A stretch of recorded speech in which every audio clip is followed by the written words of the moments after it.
Capítulo 6. Obi-Wan no pudo dormir. A primera hora de la mañana fue al comedor de los Padawan, esperando encontrarlo vacío, y se sintió extrañamente decepcionado cuando fue así. Tenía ganas de oír acerca de la misión más reciente de Ciri, o de lo que Brie había descubierto sobre el calamar demonio. Extrañaba la camaradería de la época anterior a las pruebas, antes de que se convirtieran en Padawan. Estuvo picoteando su comida. No había nada con tentáculos, pero aún así se le atoraba en la garganta. El estómago le dolía de nervios. Aunque la misión había sido idea suya, temía que fuera un error, que pudiera arruinar todo. Pero no, era una verdadera oportunidad estar allá afuera, utilizando la fuerza, entrenando para la vida que llevaría como caballero Jedi. ¿Qué esperaba llevar? ¿Qué necesitaba llevar? Obi-Wan desechó el resto de su desayuno. No iba a ser capaz de mantener nada en el estómago. Recorrió deprisa los pasillos todavía silenciosos del templo y subió varios niveles hasta llegar al hangar. No había mucha actividad a esa hora tan temprana. Meva Fonox, la hortolana de rostro afable con quien Obi-Wan había hablado el día anterior, voló rápido hacia él en una nave personal, saludándolo con su trompa azul, debido a que sus únicas extremidades eran piernas. Tenía que hacer todo con los pies, que llevaba descalzos para poder trabajar con las naves. Los hortolanos eran famosos por su impresionante destreza, y entre ellos había desde mecánicos hasta músicos, y desde cirujanos hasta artistas plásticos. «Aquí estás», exclamó ella. «Todo lo que pediste está listo, pero podemos repasar los preparativos previos al vuelo y resolver todas tus dudas. ¿Alguna vez has pilotado un transbordador T5?» Obi-Wan asintió. «Una vez, pero como entrenamiento. No obstante, el maestro Qui-Gon irá conmigo». Sus orejas se levantaron y se volvieron a caer, gesto que equivalía entre los hortolanos a encogerse de hombros. «Con eso me basta. También llevarán un astromecánico. Son capaces de pilotar cualquier cosa. Una cualidad útil en un droide». Meva lo condujo al transbordador. Era de color gris pálido. Unas marcas verdes en las extensas alas semicirculares le servían a los pilotos y navegadores para orientarse, pues las alas estaban diseñadas para rotar alrededor del cuerpo y cambiar de posición según lo que se requiriera para atracar o aterrizar. En ese momento estaban horizontales, pero durante el vuelo estarían en posición vertical, acomodadas aerodinámicamente en torno a la cabina y sobre los motores. En la cabina había espacio más que suficiente para los dos, con asientos para piloto, copiloto y varios más para pasajeros. Como se trataba de una nave de transporte, no contaba con ningún sistema de armas, pero Obi-Wan estaba seguro de que no lo necesitaría. «Es una buena nave», dijo Meva, mientras palmeaba con afecto con el pie uno de los costados. «Menos amplia que el T6, pero perfecta para tus necesidades. Podrías ir a solas en ella hasta las estrellas y te llevaría a salvo donde quiera que debas ir». La astromecánica asignada, de domo verde, cuerpo y patas negras y plateadas, rodó hacia ellos pitando alegre. Obi-Wan apenas empezaba a aprender binario, pero hasta donde pudo entender, la droide estaba lista para partir. Se inclinó para colocarse al nivel de su ojo, o mejor dicho, de su fotorreceptor. «Hola, soy Obi-Wan Kenobi. ¿Y tú?» Me barrió. «No hace falta que seas tan cortés. Ningún droide te matará por hablarle con sequedad. Aún así, no hay razón para ser descortés. La droide volvió a pitar con el mismo entusiasmo. Se llamaba A6G2. A6, con eso me basta. Bueno, vamos a programarte. Obi-Wan se inclinó e introdujo una tarjeta de datos en la ranura de la droide. Varias luces parpadearon en señal de que debía esperar. Al final, ella pitó para avisar que la programación estaba completa. Obi-Wan le pidió unas palmaditas en el domo. Me alegra saber que trabajaremos juntos. A6G2 rodó hacia la rampa de carga y abordó la nave. Luego se conectó en la cabina. Todo estaba en su sitio. La lista de verificación para antes del vuelo estaba en orden. La astromecánica estaba programada. Lo único que hacía falta era Qui-Gon. Alguien llamó a Meva para que tomara el inventario de una nave de suministro que estaba atracando a poca distancia. Se despidió con un movimiento de trompa y le deseó a Obi-Wan éxito en su misión. Él a su vez movió la mano esperando lo mismo. Luego volteó hacia las puertas del hangar y esperó, y esperó, y esperó. A6G2 pitó con paciencia en el interior de la nave para informarle a Obi-Wan que había ajustado el plan de vuelo con base en la nueva ventana temporal de partida. La quinta vez que A6G2 ajustó los cálculos temporales de partida, el corazón de Obi-Wan se aceleró y sus pulmones se constriñeron tanto que tuvo dificultades para respirar. Qui-Gon no estaba retrasado, no se iba a presentar. Aun cuando Qui-Gon no seguía al pie de la letra las normas de la orden, Obi-Wan nunca había visto que se retrasara tanto. Tenía que haber una razón. Se conectó al sistema de comunicación del templo mediante un dispositivo montado en la pared y llamó a la habitación de Qui-Gon. Si estaba ahí, respondería. Obi-Wan mantuvo la llamada por un tiempo dolorosamente largo. Aun si Qui-Gon se hubiera quedado dormido o estuviera enfermo, habría contestado. No lo hizo. No estaba en su habitación ni en el hangar y no le había informado a Obi-Wan de ningún cambio. El hueco que Obi-Wan sentía en el estómago seguía encontrando nuevas profundidades. Obi-Wan caminó con la mayor naturalidad posible hacia Meva. Ella estaba bailando y tarareando mientras trabajaba en un antiguo vector, un modelo que ya casi no se usaba. Disculpa, ¿sabes si ya partió la nave del maestro Dooku? Ah, sigues aquí.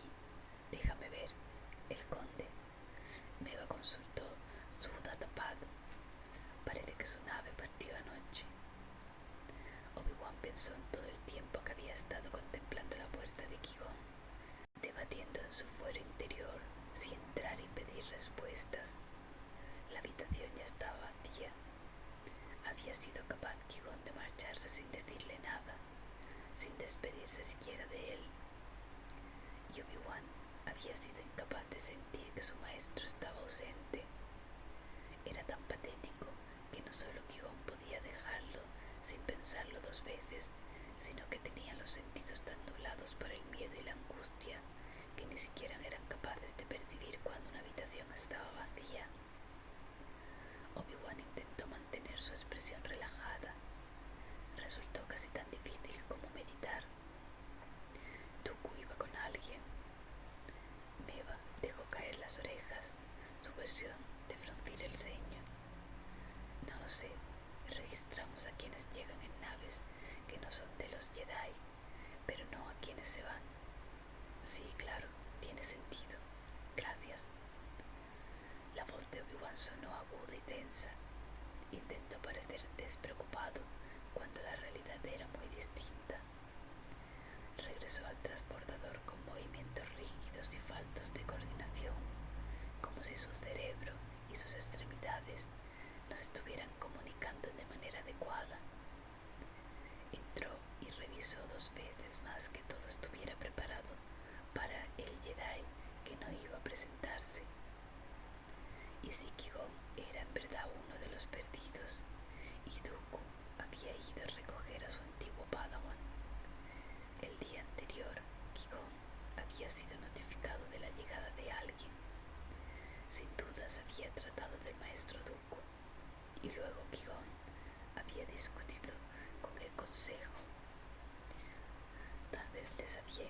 tomado su decisión.